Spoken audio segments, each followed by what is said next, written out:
Strick and Bach. Nebraska Basketball Hall of Famer and 9-year NBA vet, Eric Strickland. Strickland for three. He's going to go out of here as the Big 8 champion. 93.7 The Ticket veteran and Bill Callahan fan club president, Jake Bakovic. I love Billy C. Coming at you live from the Coppel Chevrolet GMC studios in the heart of Lincoln, America. On air and online at theticketfm.com. Sponsored by the Mercado by Certified Piedmontese. This is On the Block with Strick and Bach. Hold up.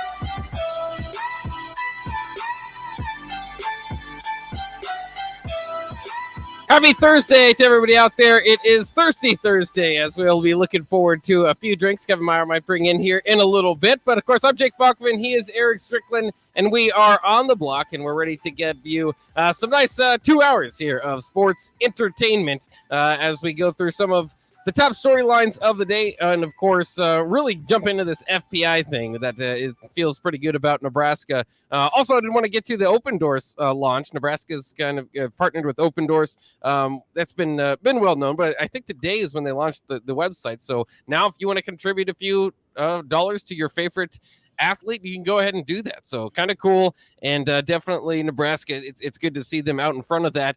Although. Yeah, I'll just compare some of the strategies that I've seen so far. Before we get to that, Strick, when we were talking in the previous segment about 1994, and we're going year by year of these of the football team and kind of the ride, so I can explain to Nate why Nebraska is the way that it is. Kind of go through the journey with him. Let's go through a journey with you as well. How was 1994 for you? What do you remember about that year? Obviously, you're still playing ball with the Huskers. Yeah, I think 94 was a great time. I mean, the campus was buzzing. I mean, it was on fire. Everybody was winning, and the fans were ecstatic at how things were rolling. We won a Big 8 championship that year, which was the first one ever. I mean, it was an amazing time to be on campus. It really was. I mean, we would go to football games. It was great support. Everybody was just really, supporting and feeling each other. And it was fun, man. It just was really fun to be on Husker campus. I wish it looked like it looked today. It would have really been fun, but yeah, Lincoln was a bit smaller back then, wasn't it? Yeah, the campus was pretty small. I mean, it was spread out. Then you had the East Campus, so it was really spread out. And I don't know how they are now, but they were giving tickets away like crazy because you try to figure out a way to minimize that walk on how spread out it was. Oh, but yeah, man, I think they've kind of encircled it pretty good now and made it pretty friendly for being able to get around. Yeah, it's not too bad. But of course, if you're a student, every student has to have their story about getting parking tickets and complaining about it. That's part of being a college student, I think. Yeah. Wanted to take some shortcuts and wishing there was more parking. So I think that's just part that comes along with it. You're trying to be sneaky. Yeah, you're always trying to figure out a way to beat the system. It just never works. I used to park in this lot that had it was just like an abandoned lot. I mean, I don't know what the building was, and then somebody eventually bought the building and moved a business in there. And I parked there one day, and he just flipped out on me. And it's just one of those times where you're just like, you can't really argue. You're just like, no, yeah, you're definitely right. But my time's up. I used it. It was working for a while. Yeah, but for a while, I mean, this was perfect for me. You bought the business. I can't blame you for that. Yeah, you don't want people parking. I don't blame you for that. But for a while, I was getting away with it. So that's what I was going with. So kind of fun stories always to get through that. Nebraska did launch their Open Doors site today, or Open Doors launched their Nebraska site. I'm not really sure how it goes, which way to kind of look at it. But it's very cool. The layout's pretty cool. You can go on there, type in your favorite athlete. I think there's former athletes on there as well. And you can ask them or request of them.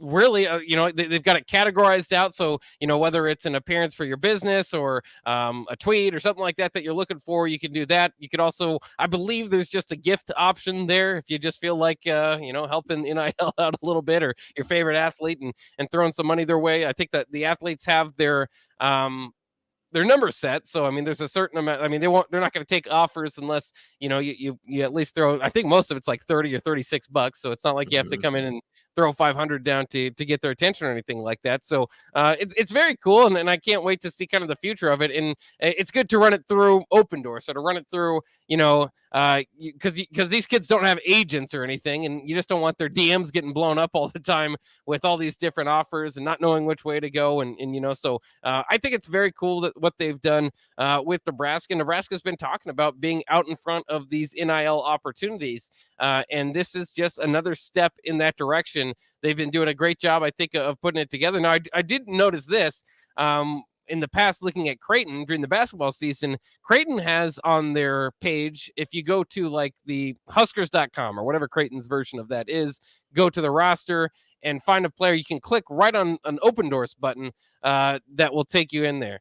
And so you can, and it'll take you right to the Open Doors website, and it would be perfect for you. But for Nebraska right now, they don't have that connected. So that's the one little small thing that I would say is, instead of just trying to find your way toward that Open Door site, is just make something easily clickable there. And maybe that'll come within the coming days as Nebraska's just kind of putting this together and launching it today. But how do you feel about the availability of being able to just give athletes money? Of course, being a former athlete yourself, I always kind of think I'm a little bit bad for the stars of the past that didn't have these opportunities. But at the same time, it's something that a lot of people have wanted, and a lot of the athletes of the past have wanted for the opportunities for the kids. So it's great for these next generation of kids, as it's pretty easy now if you want to get involved, and not strict. Anybody out there wants to get involved and send some money toward a athlete, for whatever reason, if you want somebody to send you a happy birthday card or whatever it is, you can go in there and request it, and it won't cost you anything to request it, and maybe it'll pay through, and you can help build Nebraska's brand to a degree. So I think it's very cool.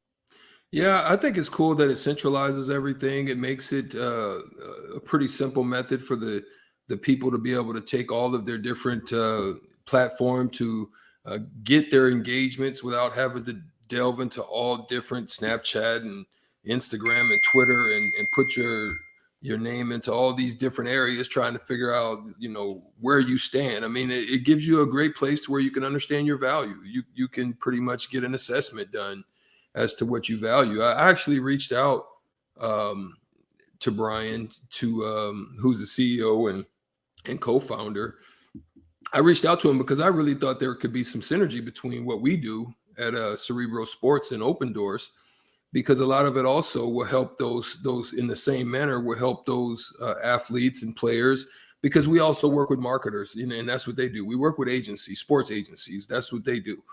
We also work with the organization. So as a whole, it would be able to help all those parties to be able to assess where they stand, what their measurements are in the marketplace, and do the numbers coincide. And that's kind of why I was, thinking about just trying to see how we can, help them. And they don't need us, but I just thought there would be some synergy there. But yeah, I think this is the way of the future. I think it's the way it's going, and it's good for the kids. It's good that they'll be able to have a method and a means by which to tap into their name, image, and likeness, and to have it in a centralized location so that they can measure those things and see how it's growing, how it's progressing. How can I build it up? What things do I need to do? Do I need to be more visible? How can I be more visible? What brands kind of fit along my lines? We talked about that on the block. If you have a unique name, that can tie into a specific brand in the area. We talked about the Peter brothers, how, they could tap in and start just doing some tweets and setting some things out there about being Peter built. And then how that, in those engagements, they could be able to sell that and maybe get a deal. And, Peterbilt can tap in and take a look and say, oh, yeah, we like that. And then, they can find each other, so to speak. And I like that part of it. Yeah, of course, DeColdest Crawford is a name. That's a perfect name for a lot of things. So many. Refrigerator companies, beer. We're obviously going to have Myers Cork and Bottle in here. Those types of things. We've got the coldest bottles of wine in the country. You know, I mean, you could throw, I mean, there's so many things. He's got a great, unique name that you could throw so many things out there, and it'll work for him. So if I was him, I would, you know, me and my dad and family would be trying to figure out how to market that. Yeah, and it's really cool on this Opendorse website too, which is for what it's worth too. It started in Lincoln, you mentioned it, and so it's very cool, and I'm proud of that for what it's worth. That along with Huddle, I think it's just, you know, these different companies. We talk about Lincoln and Nebraska. You know, it's not the he went to Nebraska. You know, right, Blake Lawrence. That's awesome. Yeah, Blake. Yeah, and I think Eddie Knolik was a part of it too. And it's just really blown up, and it's done wonders. Kind of being at the forefront of this battle, and for Nebraska to be wise to kind of partner with them, go along with them. Obviously, they're going to have your own advantages with your alumni, and at least you know, a place of business that you feel pretty comfortable with, and you know, these guys, again, it started back at, I believe, on UNL campus as they were on 2012. Yeah, thinking about this sort of stuff. And so it's very cool. And I think sometimes it gets overlooked, you know, and I don't know how much, you know, maybe you have to kind of be in the weeds, be specifically a college football nerd to really get into this stuff. But if I'm bringing a recruit into campus and he seems like a, you know, a heady guy, it might make sense to say, you know, show him the Huddle building, show him the Opendorse, and kind of explain beyond that the opportunities that kind of have come out of that. And, you know, that this is really, you know, it's not just the stadium. There's parts of this college football thing that go on throughout the town that could be, you know, possible money-making opportunities down the line. And that's what this, you know, Opendorse and NIL is all about. And so it's just really cool. If you, like you said, if you want to reach somebody on Instagram, you can click the top Instagram follower, who has the most Instagram followers. If Instagram's not your thing, look, you know, you can search based on Twitter followers or whatever it is. Even Facebook's on there. I don't think MySpace is still on. I don't know if anybody has a MySpace anymore, but you know, LinkedIn is even on there. But so you can, you know, whatever you know, avenue you're trying to reach people at, you can sort it and find the best suit for you. So very cool website. I just wanted to throw it out there. You know, I tell anybody to go on there and look it up for yourself. It's very cool. And the NIL opportunities are cool as well. Obviously we have, you know, ticket weeknights and a lot of shows with athletes. So we're taking advantage of it here at the station. I was pumping my gas the other day and a commercial came on with CJ Wilcher on it at the pump. And it was, you know, it's just very cool. Obviously he's on the Truth here as well at the ticket. And so, you know, I like to see our guys getting opportunities out there. And for what it's worth, that commercial didn't have him with the Nebraska logo on it. There was Nebraska, you know, as we kind of venture through this NIL thing, Nebraska kind of had to reach an agreement to where, okay, yeah, now, you know, in this situation, you can use the brand, right? So you can partner with Nebraska to use the brand and the athlete. So it's very cool. Or you can go just the athlete. You're not going to get the brand along with it, but it's just very cool to see as this thing progresses. You know, some people think that all of this is going to ruin college football, and certainly it's going to change the dynamic. It's not just college football, you know, college sports in general, maybe the way athletes are perceived on campus, that sort of thing. But it really just, to me, the reason why I have always, you know, been on the players' side about it is, what other industry do you restrict a guy from making money, a girl from making money based off their name? I mean, that's part of them. They've earned it. And, you know, there's just very few industries that you just have, you're going to be restricted by your boss. And especially with the NCAA, it was never, you know, it wasn't a boss situation. It was a student situation. Well, here's the thing that I've always been an advocate for. And the reason I've done that is because these young men and women are of age. They are of a working age. And so one of the things that I think was really frustrating for me is that, well, obviously it was a little different for me, but it was frustrating for me for my guys when I would listen to the stories, is that, you know, Judy or Michael or Bob, you know, they can go and get a job. They can work on campus. They can work in the bookstore.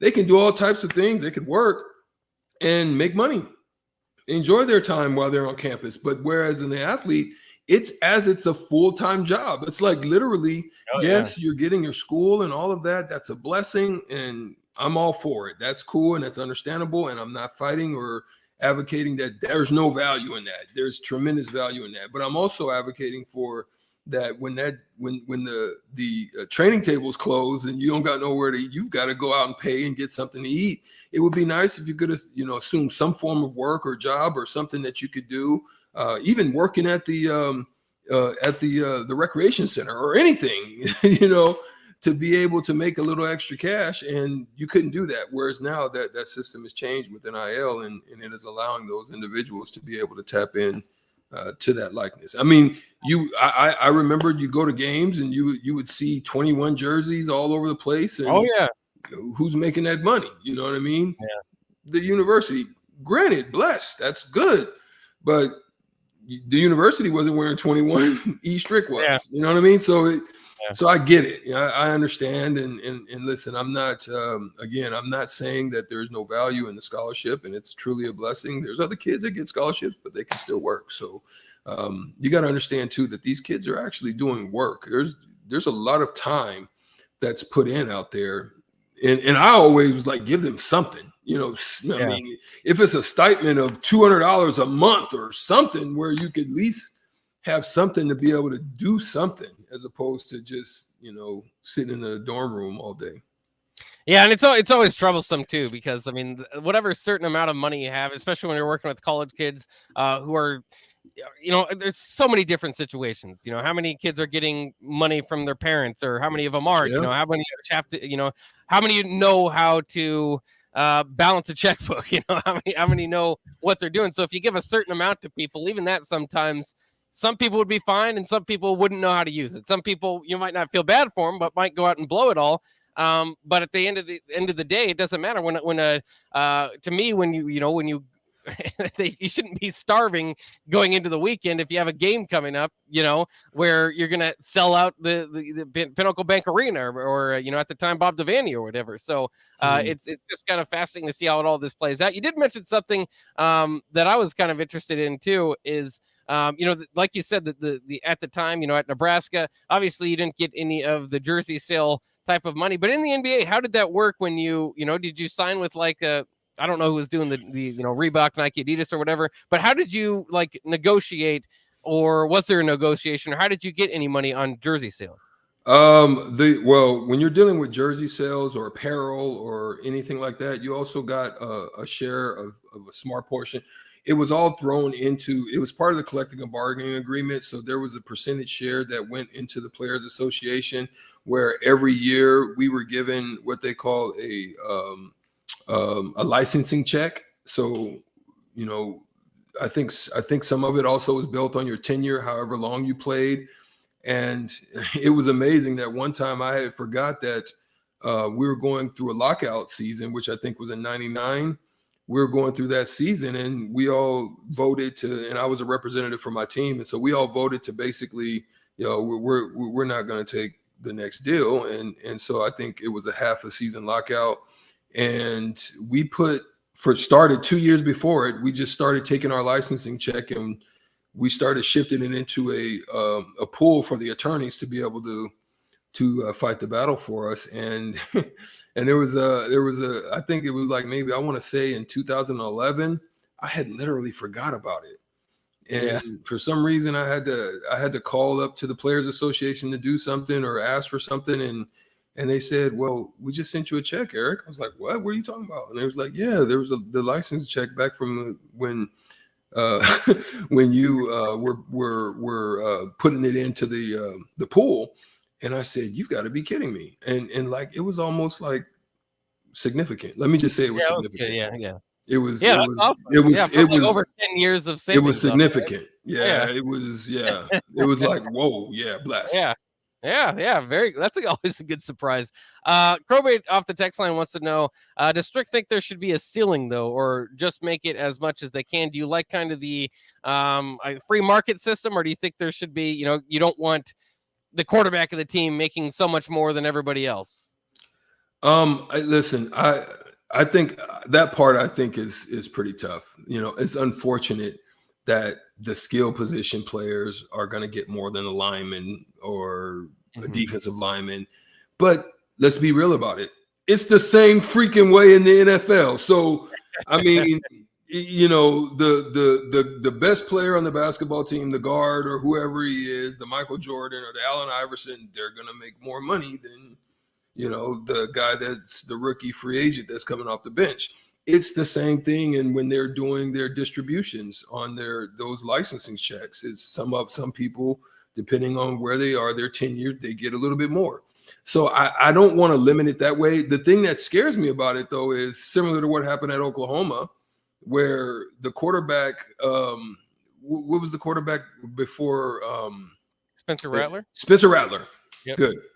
Spencer Rattler, basically, he got a boatload of NIL money, and he got like 2 cars and all kinds of stuff. And he didn't play a lick. So in the same manner, that's why I think like open doors in industries like mine over at Cerebro are important, because you're able to take an assessment as to what's going to be your ROI, what's going to be your return on that investment. And, you know, maybe you give a little bit, maybe it's a negotiated increase based on your progress or your performance on the field. Okay, we're going to give you this, but if you perform, you're going to get this. And so I think it's going to now start creating those type of situations, because there's been a lot of people that have gotten the bag. Even I can't pronounce his name, and I don't even want to mess up his name. Your boy out in Clemson, the quarterback that busted. In Googly, DJ. Yeah, that guy. Yeah.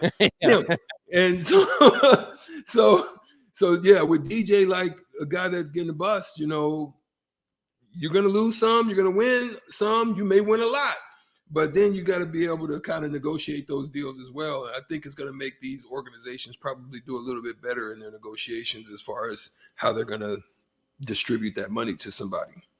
Well, yeah, and it's fascinating, too, just to watch all this play out. Again, people are worried about it's going to mess up college football and basketball. And I think it will change it as we know it, but not necessarily mess it up. But there might be value to being in the transfer portal rather than a player that's, you know, just on the team. Yeah, I'm good to go next year. You know, you're not getting, bidded for. And so, Right. That might be something that pops up as we see it coming. How much are the universities going to be able to get involved as far as trying to steer NIL money one way or the other? How much is that happening now? What would the NCAA do about it? All that sort of stuff is fascinating to kind of see as it plays out. But one way or the other, I'm just glad that the athlete is getting a chunk. Before we leave, I think one other piece too is going to be really intriguing in the upcoming years. Is you're seeing what happened with St. Peter's. That's going to happen so much more in the coming years, where teams like that, these Cinderella teams, make these crazy runs. They're jumping in the transfer portal because they're trying to tap in. Where can I tap in and increase my value? And so you're going to see a lot of that, but it's going to create also more opportunities for younger players to be able to get in. Yeah, that St. Peter's and the coach left, which was, that's part of it too. But it was kind of weird. The top player entered the transfer portal. I thought he'd, end up at a major school, and he didn't. He just kind of transferred to another small school. St. Peter's is tiny, so probably bigger than that. We'll take a quick break. When we come back, it is time for one of our favorite segments of the week, Thirsty Thursday, with Kevin Meyer of Meyer's Cork and Bottle. We'll do that next here on The Block.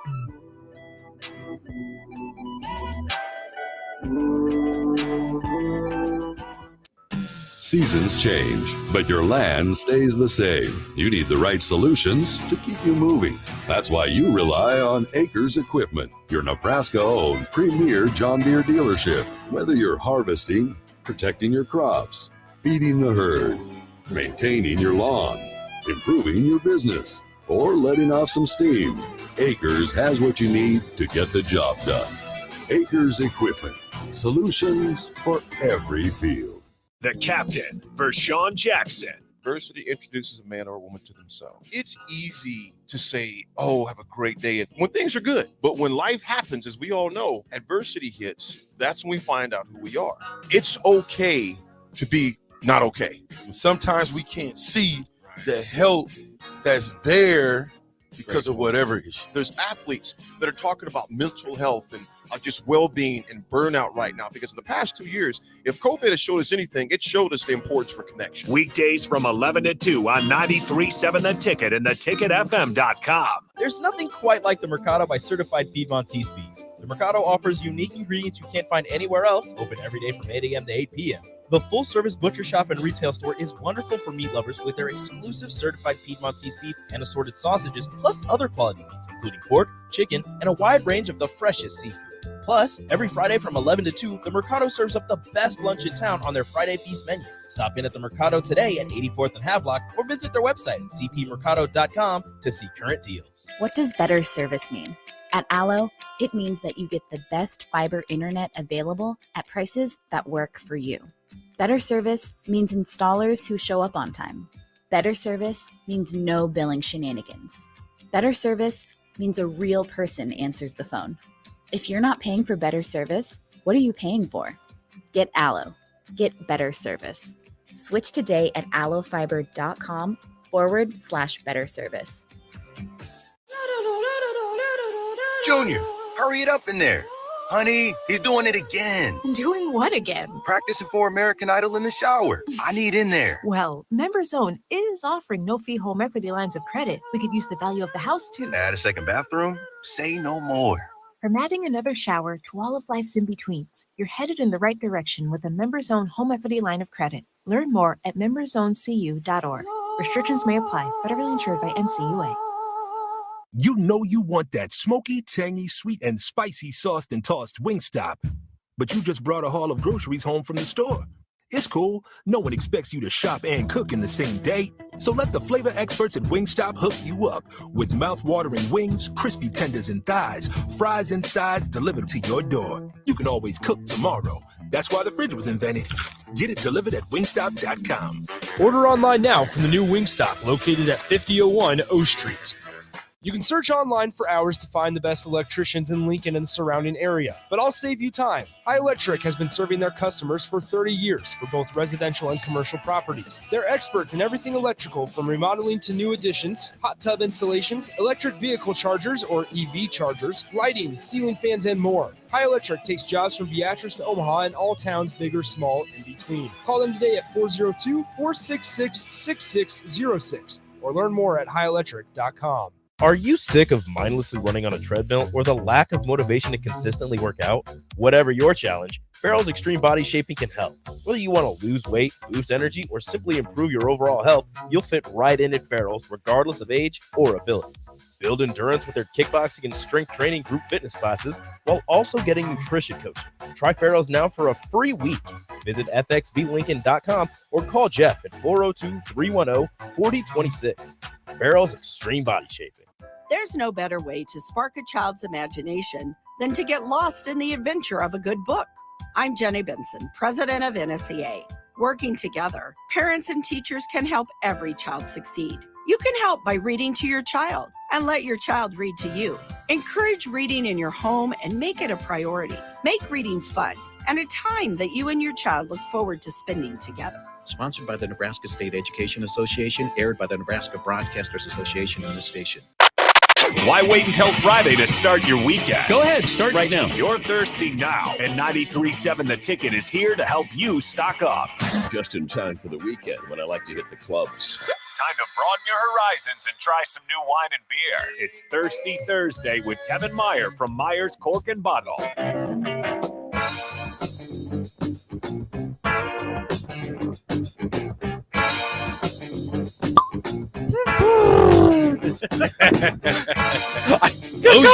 I messed up. I did it so perfectly that one time, and now I just mess up every single time. It has to be sort of impromptu. I don't know that you can really script it that well. Dang it. Oh, yeah. Here we go again. Oh, yeah. I'm upset. I'm really upset. Box just lounging right here. What is what is going on? Videos for you over here. Kevin, you gotta understand. I'm very disappointed right now. Why are you disappointed? I was literally trying to open up and try a new bottle of a Sonoma called Sebastiani, a Pinot Noir. Yeah, that's a great bottle. And listen, my freaking opener just literally broke on me. So I could not open the cork. I'm disappointed. Right so now. is the worm of your opener broken? Yeah, the worm. Okay. It won't twist. It like it goes a certain far distance, Yeah. and then it stops. Like, And it's so I have to literally twist it back out. Does the cork is the worm actually broken in half? No. No, it's still intact. Yeah. Well, cork spinning. So it'll start, and then it gets to where it gets to the heart of the cork, and in some reason it's not twisting anymore. So I got to go buy a new one. All right. So guess what I had to rely on? My trusty La Crema. There you go with the because screw cap. I could twist the top off. Yeah. You know, they have a fancy name for the screw cap when it comes to wine. Do you want to know what it is? What? It's called a Stelvin closure, believe it or not. That sounds nice. There you go. Why does Mark? So I'm listening, but I'm gonna go get my cup because it's literally I was fighting this doggone cork for like 2 minutes. Yeah, I'm right back. It felt like 20.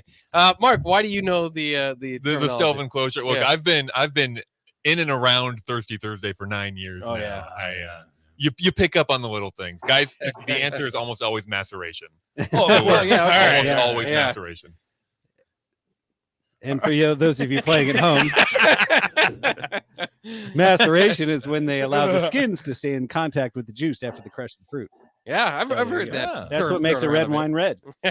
We have a red wine today. Again, this is Myers or Thirsty Thursday with Myers Cork and Bottle. Kevin Meyer in with us. We're not gonna start with the wine today, though. We're gonna start with the beer. Let's do it. Yeah, let's and start with the beer. So what is this camera on over here? Yep. So what we are having is tan limes from Cross Strain Brewing in good old Papillion, Nebraska. There we go. And someone might say, "Hey, Kevin, isn't that a summer beer?" And my answer would be, yes, it is a summer beer. However, it came out today, and we've been trying to will spring into existence by drinking spring-like products. And I think Mother Nature thought we said wind spring into existence, and so we need to correct that and just keep going. We need some sunshine. We need the wind to calm down. We need things to green up. Get the golf courses ready to play. And lawn's ready to mow, and barbecue's ready to fire, and here we go. Ready to run through a brick wall after that, Kevin. My gosh, that was awesome. Yum. So this is basically, it's similar like if you were to put a lime in your beer, only it's pre-limed. And the thing I like about it is it's a natural lime taste. It's not like you drop Skittles into your beer. So and this is a beer you can crush. You can take it on the boat. You can take it on the golf course. You can take it fishing with you. And it's not going to slow you down too much. Pretty refreshing. Got the natural lime flavor made right here in good old Nebraska. That was the first thing I thought of I started golf league last night. And this was the first thing that I thought of, man, this would have been nice to have on the course last night. Wait, it was a little windy last night, a little chilly. So when it warms up a little bit, it would be really nice to have. Yeah. If we could get, say 70 with only 10-mile-an-hour wind, that we're ready for this. So that's what we're trying to will into existence right now. Now the beers that are more refreshing, those are typically more the summer beers. Because I'm not gonna lie, I think I could drink this at any time. Bach. Yes. Alcoholic Bach. We have finally found a beer he likes, Kevin. Oh yeah, put some him limes up. in it. He's really lounging back. Also, I mean, Yeah. look at Bach's just Time to chilling get back comfy. here. Yeah. The mic down, and just chilling. Laid back Bach. That's what we're going for. I guess we're going to call this a crossover beer, right? Oh yeah. So, Strick knows a little something about a crossover, don't you, Strick?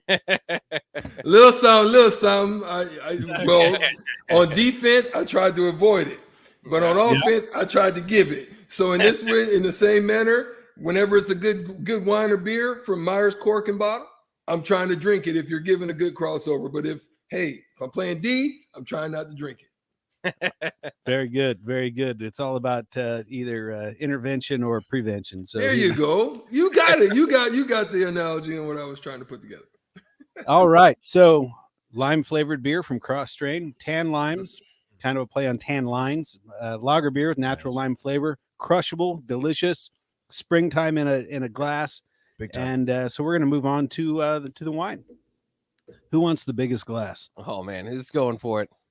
Bach yeah, feeling Bach's- himself Bach's- today. Bach's- Look at him Bach's- lounging. Bach's- Glass. Yeah, hopefully I don't spill it this time. I got a little close. Kevin, the one thing I noticed about that beer, a little bit different than the ones you've given us, you could drink a few of those. Yeah, I would be okay Yeah. drinking a few of those. You know, these come in at 4.8%, under 5%. Okay. You could definitely throw back a few of those. Oh yeah, at the lake, on the golf course. You know, Do we know how much these run by chance? I believe they're about $10 a 6-pack. Oh, yeah. That's You right. know, so under Yeah, it's $2 worth a it. beer. Definitely worth it. Yep, absolutely. It's got good flavor. So what we're going to drink now is called Garnacha Centenaria, which is a Spanish Grenache made of 100-year-old vine grapes. And it's one of the few grape varietals that continues to produce wine-quality fruit the older the vine gets. And basically what happens is that these vines get these really gnarly trunks on them. Looks like something like Dracula's Transylvania, Halloween type thing. And these vines will produce fewer clusters of grapes, and the berries on those clusters are smaller, but they develop a very, very thick skin. And so what you then have is, number one, you can allow the grape to ripen even beyond what you normally would, leave it on the vine longer because it has that thick, hardy skin. But then you also have a higher skin to pulp ratio, which then will make a more intensified wine, a more colorful wine, and in a richer style. And the thing I love about the Spanish wines is that they have this kind of a smoky spice on the finish, which makes it pair really, really nicely with anything off the grill. It's kind of a cumin-y, like smoked paprika type thing going on. And so I love doing, like, I'll just take like a grill tray, spray it with some nonstick olive oil spray, chop up some red onion, some green pepper, some red pepper, maybe throw some jalapeno in there, season it up real good, throw that on the grill, and then throw some marinated chicken breast next to it, cook it simultaneously, chop it up, and then wrap it all up. Maybe put a little salsa, maybe a little guac, and just make sort of Kevin, you're killing me. Yeah. It's kind of, when are you cooking this? Just say, let me know. Coming to your place. It's basically like fajitas, only it's Yeah. all on the grill, and a wine like this goes awesome. Oh yeah. Oh my goodness. Yeah, this is really good. Now, Kevin, the first thing that I noticed with this, and correct me if I'm wrong, this one's a little bit more pungent than the other ones that you bring. I mean, you can instantly smell it. Is there a reason for that? Yeah, so kind of like what I was referring to with the grapes, they're smaller berries and they have a thick skin to them, and so when they crush the fruit and allow those skins to stay in contact, it intensifies the wine, and that's why it has a more pungent nose. It has a darker look in the glass. Yeah. You can even tell it has a more sort of viscous, viscosity. It's like a thicker consistency. Yeah, when you swirl it. Yeah. Yeah. And so it just creates a richer style wine. Well, I will say this, like when I smelled it, and I think me and Nate both like smelled the same thing. Like we were like, yeah, it's rich. I thought it was going to be a little more of a drier, like taste a little more dry. Like I don't normally, I'm not a big dry wine guy. Sure. And this one, it's very good. Well, that's the benefit of it, is that, so you know how I said because of this thicker skins, they can allow the grapes to stay on the vine longer. That develops more residual sugar. Right. And so it creates a richer wine without being dry. Yeah. And so you get that fruit forward component, big time. But then followed up by that smoky spice. And it's a flavorful wine without being edgy. It's very smooth. It's just, I guess the analogy I would make is that if like drinking a typical red would like drinking a coffee and cream or maybe a latte, a wine like this is kind of like drinking espresso. It's that much more concentrated. Yeah, you could taste it in there. I'm interested in like the 100-year-old vine. If you have a visitor that accidentally clips the vine or runs into it, is it easy enough to grow back and be about the same, or is that a big Well, fear? obviously it takes a lot of time. So one thing they've had, not necessarily in Spain, but in California, is the fires. Yeah. So you burn up your vineyard, it's going to be a while before that vineyard is producing the same quality of fruit that it was. Now in Spain, they actually have more vines per acre dedicated to wine vines than any other country, per capita in the world. And, they've survived a lot. And there's an adage basically that the harder the vine has to work in order to survive, the more precious the fruit it bears. So if it's living in conditions that are easy, and you don't have heat spikes or cold spikes, or you have the perfect amount of rain, the vine doesn't have to fight to survive. And so really what you want is to stress it so that it wants to reproduce itself. That's why things flower and turn into fruit, is because they're attempting to reproduce themselves. And so when it is really stressed, it's going to produce better quality fruit because it's trying to survive. That's I did not know that. That's wild. Never thought of it that way. And can you tell us again the name of this and about how much it runs for? Yeah. So we are in the middle of the spring wine sale. And so, if you're celebrating Easter, Passover, whatever your holiday is, we have well over 100 wines on sale at our best deal so far of 2022. And these are on sale $16.99. Oh, wow. Oh, my goodness. Yeah. To me, this drink's like a $40 or $50 wine. Yeah. Like blind, you would taste this and go, yeah, this is expensive. Yeah, that's what I was thinking. Is this might we've done a handful of them. I haven't been here the whole 9 years like Mark, but this might be the it tastes like one of the top wines that I've had. When when Happer was here and we do the show, the Spanish wines were always his favorite, and he would always say every Spanish wine you bring in, I absolutely love. And the great thing about the Spanish wines is that they provide a lot of bang for the buck. I think an equal quality wine, like say we tore the label off and put a Napa Valley on here, this wine would be $40 or $50. And I don't think anyone would bat an eye at the quality, but for some reason, the Spaniards are able to produce higher quality wines at a lower price. And that's why we sell a lot of them, because they give you a lot of bang for your buck, a lot of value. That's delicious. Yeah, very good stuff. He is Kevin Meyer of Meyer's Cork and Bottle. We're finishing up our segment here, Thirsty Thursdays. We do it every Thursday. We absolutely love it. Once again, remind them about the spring wine sale, what we got going on at Kevin Myers. Yeah, so we absolutely love it, Kevin. Thanks, Strick. I appreciate it. When you next time you're in town, you got to come pay me a visit. We'll pop some corks. The end of the month, I will be in town, probably around the 29th time frame. So definitely. All right. I'll reach out. out. You have my number. You hit me up. All righty. Yep. So spring wine sale going on, over 125 wines on sale.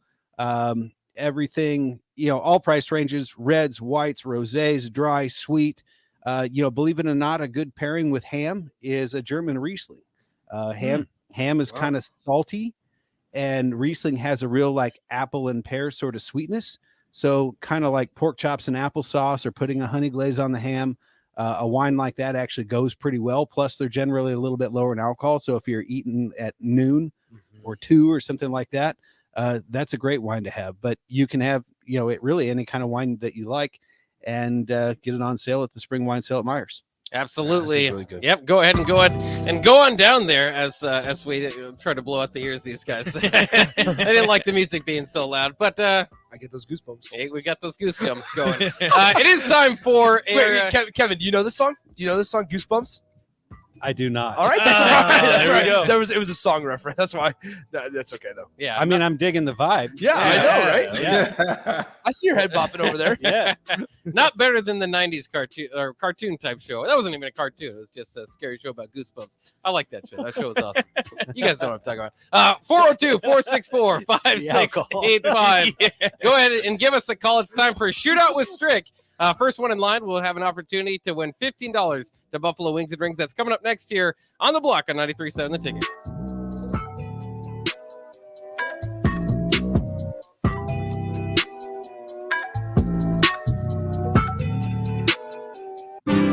Shopping for insurance can be a tedious and frustrating task, but the agents at Brokers Insurance Agency will do the work for you. They have partnered with over 20 of the best insurance carriers in the nation, which allows them to do the shopping all for you. Whether you're looking for business insurance or employee benefits for your company, or you're looking to save money on your home and auto insurance, Brokers Insurance Agency has the agents and solutions to help meet your goals. Call 402-420-5353 or email staff@brokersinsurancene.com. Brats, check. Chips, check. Tickets. I love tailgating, but this year I actually wanted to be in the stadium. Season tickets just weren't in my budget. Then I found a way. A research study at Solarion. I searched the studies and found a perfect match for me. I earned cash for the study and bought those season tickets. Plus, I made an impact on medical research.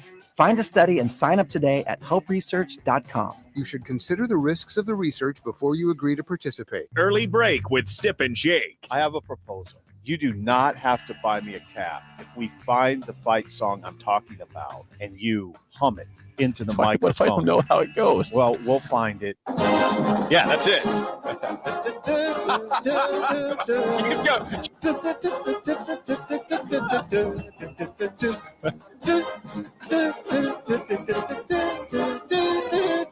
Good job, you found it. Early break with Sip and Jake from 6 to 8 every weekday morning. Hey, Steve. Welcome to Great Clips. Great Clips asks, what's the difference between good and great? Come on back and have a seat. Good asks you what haircut you'd like. I have all your details from last time. Would you like the same haircut today? Great already knows. With Clip Notes, we save your haircut details so you can get the same thing as last time, every time. Download our online check-in app today. Great Clips. It's gonna be great. 93.7 The Ticket. Fox KFXL weather. Sponsored by John Henry's Plumbing, Heating, and Air Conditioning. Your first alert weather forecast tonight, maybe a few showers or sprinkles, a slight chance, cold overnight lows, right around 30. West winds gusting to 35. Not as windy Friday, mostly sunny, highs around 53. I'm NTV Chief Forecaster Kent Fountain for 93.7 The Ticket and theticketfm.com.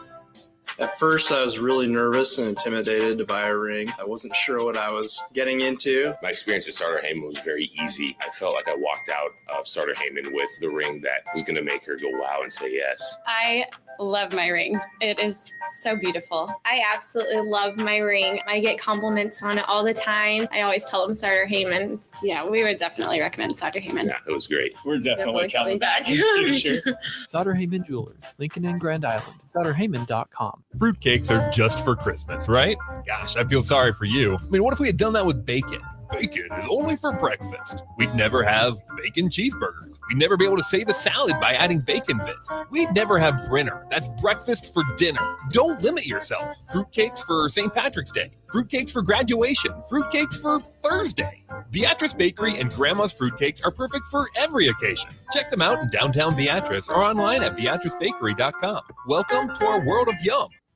Mike Schaefer here for Trek CBD. Springtime is here, and that means you're outside more in nice weather and maybe even having garage parties with neighbors. The drink of this spring and summer isn't your typical seltzer. It's drinkable Delta 8. Yep, Trek CBD has drinkable Delta 8 seltzers with mango and lime flavors for 4-packs and 12-packs, coming in a variety of mango, watermelon, lime, and berry. They also have hemp-derived Delta 9 syrups to put in your beverages, and as always, the excellent Delta 8 gummies. Trek CBD, CBD done right. You know you want that smoky, tangy, sweet, and spicy sauced and tossed Wingstop. But you just brought a haul of groceries home from the store. It's cool. No one expects you to shop and cook in the same day. So let the flavor experts at Wingstop hook you up with mouth-watering wings, crispy tenders and thighs, fries and sides delivered to your door. You can always cook tomorrow. That's why the fridge was invented. Get it delivered at wingstop.com. Order online now from the new Wingstop located at 5001 O Street. Hi, this is Kurt, your shop manager at A1 Automotive here in downtown Lincoln. My promise to you is this: you won't find another automotive repair facility that genuinely cares about you and your vehicle. Our service is outstanding and our customer service is better. Please give me a call for all your automotive repair questions and needs. Call me at 402-477-4660. We were built on small town values, and that shows in how we treat others. A1 Automotive, always honest answers.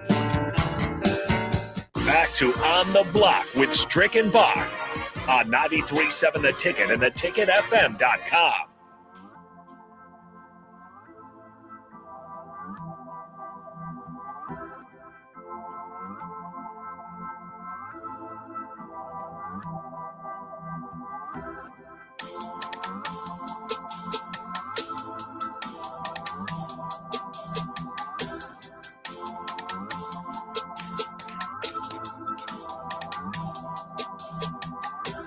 This is On the Block here. It is not a Tuesday. It is a Thursday, a Thirsty Thursday. We just got done with that excellent segment, one of our favorites for the week. So thanks again to Kevin Meyer of Meyer's Cork and Bottle for stopping in. We don't have our normal game show music, but it is the time for the game show. It's time for Shootout with Strick. Your chance to win $15 to Buffalo Wings and Rings. And we have Brent on the line. Brent, Today's topic is the NBA playoffs. How are you feeling about that topic? Not very good. Well, not too good, but you know what? It doesn't really matter because just some either-or questions and one open-ended question would be the money ball. But either way, as long as you know some teams, you might be able to throw something out there. We'll start with Strick and then get to Brent and see if Brent can get it done. Strick, you're 2-1 on the week, so still can get 4 out of 5 to try to get to your song that you want played. But you've got to earn it, and you've got to win the next 2 days. Otherwise, you have to wait till next week to give it a shot. Brent's standing in the way, doggone it. We in the play-in game. He's trying to get a win. All right. Are you ready to go, Strick? I'm ready. All right. We'll go in 3, 2, 1. The Hawks play who tonight for the 8th seed, Cavaliers or Nets? Cavaliers. That's correct. The Bucks will play who in the first round, Raptors or Bulls? Raptors. It's actually the Bulls. Who was the first team out of the play-in in the West, Kings or Lakers? Kings. It was actually the Lakers. And who was the worst team in the Eastern Conference, Magic or Pistons? Magic. That is correct. What seed are the 76ers for the Moneyball? 7, 6, 5, 4. 2 seed. They are actually the 4 seed, so Strick, you have 2 points there. The question was, who was the first team out of the play-in in the West? That was the Lakers. Out of the play-in? So they're like the 11th best team in the West. Oh, see, I'm thinking who lost. Yeah. Okay. Maybe a difficult question there, but you can go ahead and send your complaint to Nate here. He wrote the question. Doggone it, Nate. He's going to try to stick up for himself. Yeah, Nate? All I'm going to say is that the Kings weren't even in the play-in, so I don't really understand where the confusion would be there. Yeah, but the Lakers weren't in the play-in either. It's the wine. Thirsty Thursday. That definitely could be it, too. So only 2 points. Brent, are you a little bit more enthusiastic about your chances now? Well, maybe 50-50. All right, 50-50. That sounds like a pretty good shot. Are you ready to go? Yep. All right, the Pelicans play who tonight for the 8th seed, Clippers or Blazers? Blazers. It's actually the Clippers. The Warriors will play who in the first round, Mavericks or Nuggets? Nuggets. That is correct. Who was the first team out of the play-in in the East, Wizards or Knicks? Knicks. That is correct. Who was the worst team in the Western Conference, Thunder or Rockets? Thunder. It was actually the Rockets for the win. What seed are the Jazz? 4. They are actually the 5 seed, so it is tied at 2, and we have a chance to go to the tiebreaker. Strick, you still got an opportunity despite all the wine that you've drinking. Let's go to the tiebreaker. How many wins did the Mavericks finish with this season? Strick, you answer that, and then we'll have Brent go above or below. 53. 53, he says. So that's where he's putting his number. Brent, do you say the Mavs won more than 53 or less than 53? I'm going to go with less. Did they win less than 53? They actually won 52. Therefore, Brent, you are the winner. Congratulations, Brent, on the victory. You take home $15 to Buffalo Wings and Rings. Give me a hell yeah. I said, give me a hell yeah. Strick, you fall to 2-2 on the week. We'll get your response here in a minute. This has been a conspiracy theory going on out here. I see what y'all doing over there. Y'all don't want to hear my song. I see it. You were pretty close. If you would have said, if you would have won one less, 52, you would have won on the dot, not even giving Brent a shot. But Brent, since you did get the victory, you get the chance to either talk trash to Strick or take the high road. I'm going to take the high road. All right, that's probably a good choice. He's a big guy, and he might come and get you. But Brent just take away $15 to Buffalo Wings and Rings. Oh, that's so crazy, bro. You got to be kidding me right now. You started 2-0. It looked like you were a lock to get the song played by the end of the week, but I guess you'll have to wait till next week, see if you can win 3 in a row or 4 out of 5. I lost twice by the doggone tiebreaker, man. That's crazy. Okay. Yeah. Sometimes you win some, you lose some. You gotta, you gotta wave it off and go and play again tomorrow. Yeah. How about this? This is just a little story I found today. A Maryland man was found dead with 124 snakes in his home, and he died of a snake bite. Surprising. The idiocy of that alone. Sorry for the family. Yeah. But the idiocy of that, of having that many snakes, and then they had to be roaming. because there's just no way that you can't they keep get them out of Yeah. whatever it is. So you have to be letting them roam, and you sleeping. Come on, somebody, that's crazy. Listen, listen, that's your boy Mikey Moore. And Mikey Moore was crazy. He was the He's a snake reptile king. I don't know what. Mikey had a zoo over his house, man. Even in college, in the NBA in college, he was crazy like that. He had a zoo. He kept big snakes and lizards and chihuahuas and chili and chinchillas and all kinds of stuff. That man was crazy. My goodness, good for him though. I mean, that's good to have. It's good to have a hobby, but you got to be able to house these guys. I don't know if you can house 124 snakes, especially if some of them are venomous. Deadly. Shit. Yeah. Man, I ain't going near. Let alone going near a snake. I ain't going definitely near no venomous ones. Oh yeah, and not near his house. I don't trust snakes. How do you have a girlfriend? Like, what's your girlfriend thinking? She walk in the house and there's just snakes just all slithering on the like. How y'all making love at night? Like, that's crazy. Yeah. Like, I don't. Maybe that was not the goal. Maybe the goal was snakes for this guy. But in the end, sometimes you die with what you love, and that's probably what happened here. So, like I said, there's no jokes about his death, but at the same time, that's a lot of snakes. And sometimes I think if you mess with snakes, it's kind of the same way with all these animals. If you that's like having a big tiger. Like stingrays, we've seen get Steve Irwin, but listen. I mean, all that stuff. You mess with dangerous animals for a career, or for day to day. I always think eventually, you're not going to win every battle. Have you seen the ones that be playing with the alligators? Like, they just be patting them and they be coming out the water. Oh yeah, you've never seen that's crazy to me. No, sir.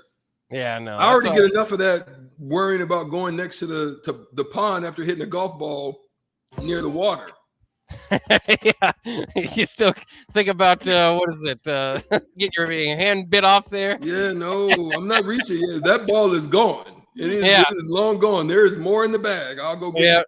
Just take the penalty stroke and move on from there. You don't have to risk it all. We'll take a quick break here on the block. When we come back, the FPI, ESPN's FPI predicts Nebraska to have a heck of a year. In fact, to win the Big Ten West. Where's this coming from? Where did they find these numbers? We'll talk about it next year on the block on 93.7 The Ticket.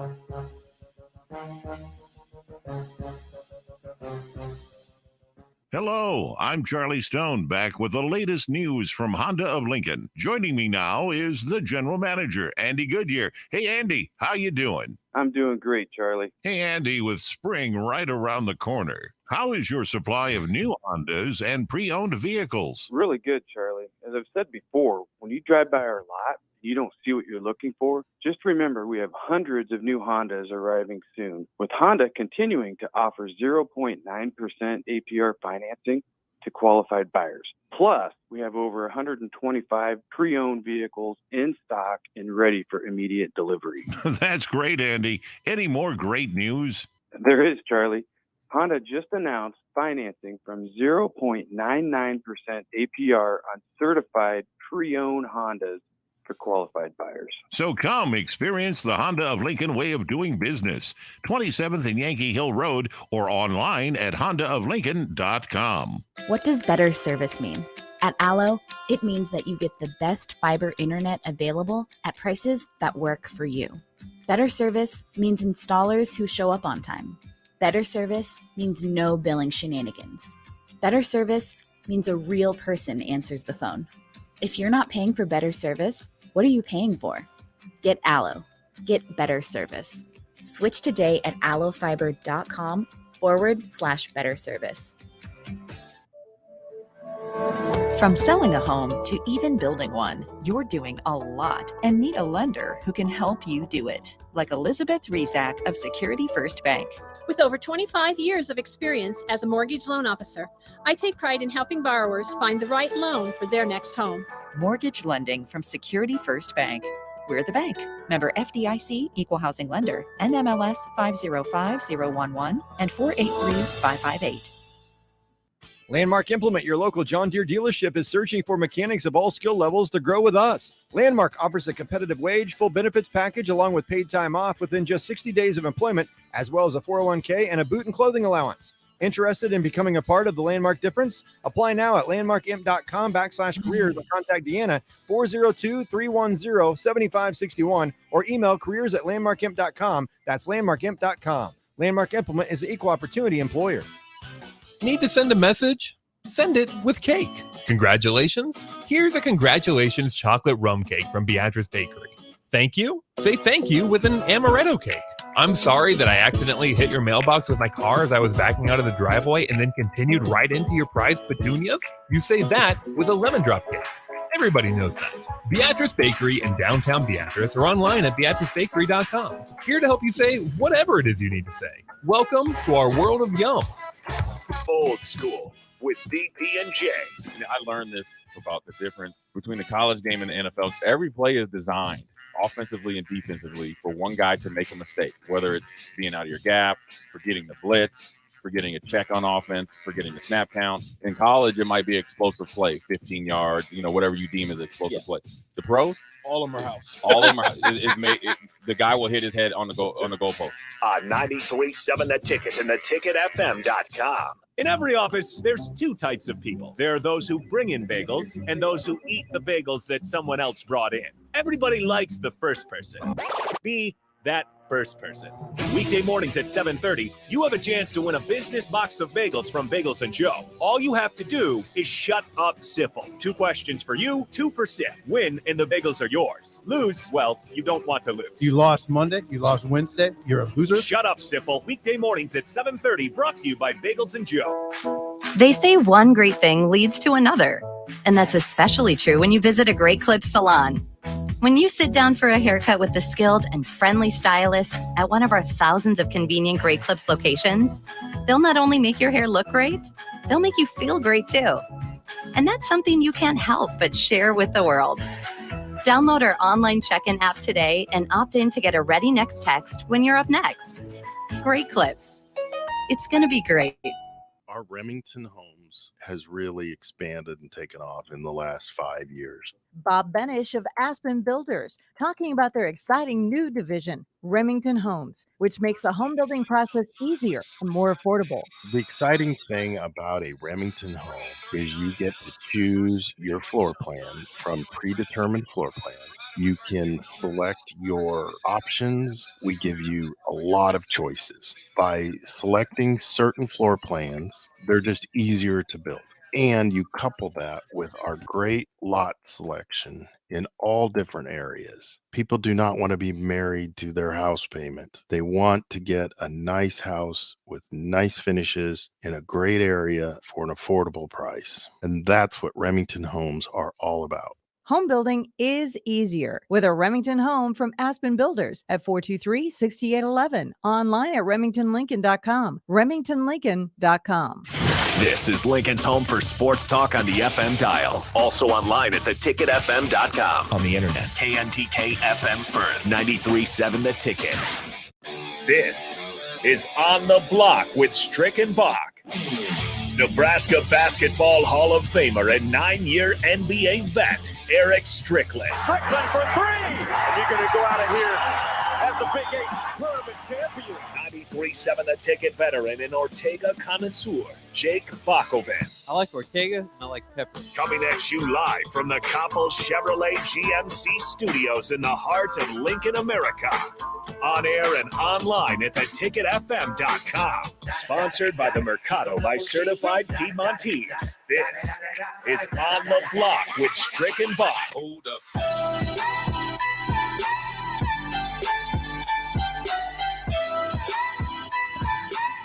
On the block. We're back on the block on 93.7 The Ticket, theticketfm.com. We always thank you for joining us on all platforms. We thank y'all on Facebook for tapping in, YouTube, Spotify, and all of the different programmings, Twitch. It doesn't matter where you can find us on 93.7 On the Block. I am Strick. That is my partner, Jake Bakoven. We call him AKA Bach, the Boxster. We're on the second segment of the second hour, first segment of the second hour. Let's say that. So there's a lot of interesting stuff that's happening out there right now. There's a lot of predictions that are going on. There's an index out there called the FPI.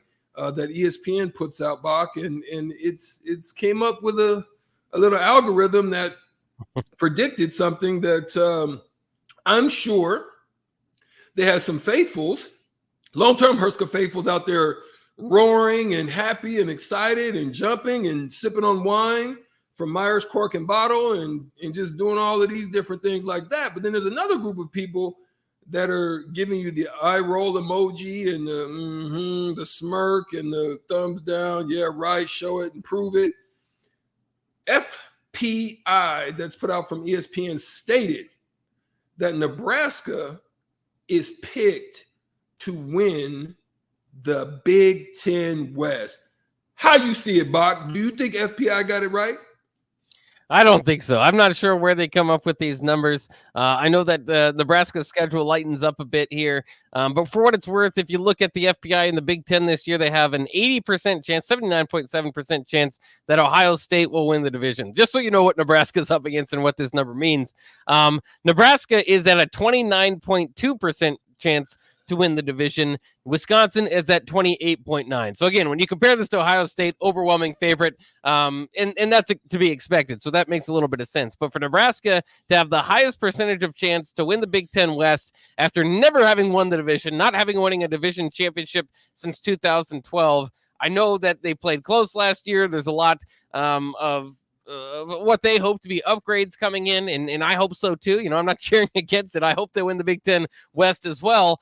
I just don't know how any numbers, I don't know how you plug anything into a system that says Nebraska, who hasn't beat Wisconsin since 2012, hasn't beat Kirk Ferentz since 2013 or 2014 over there at Iowa, struggling with PJ Fleck.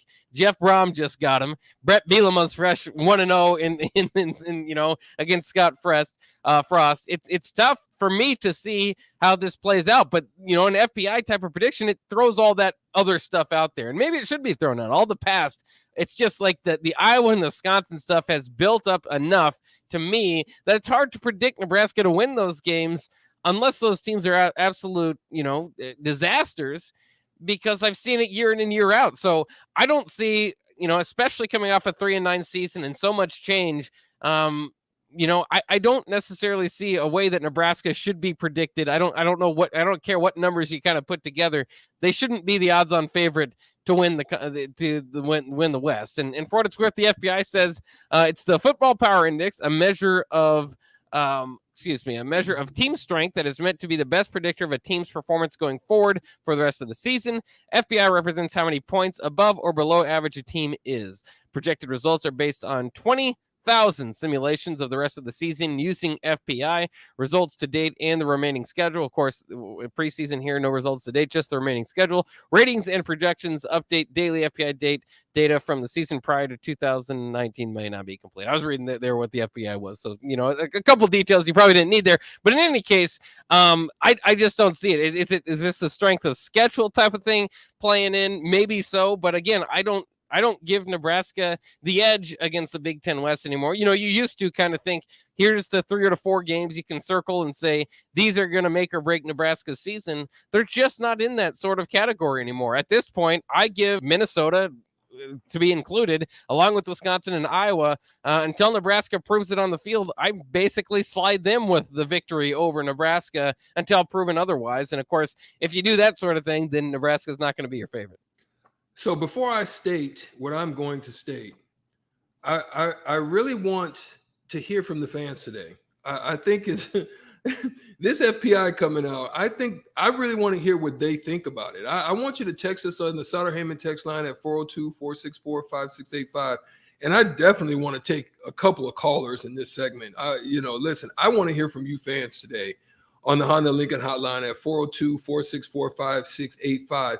Is this speculation of the University of Nebraska Cornhusker football team a pie in the sky type of mindset and thrown into this algorithm and it pops out a ball like winning the lottery?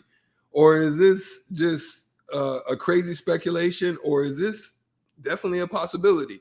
But what I find, Bach, that was pretty interesting was, yes, we know Ohio State is what they is. I mean, they're projected to maybe lose one game, right?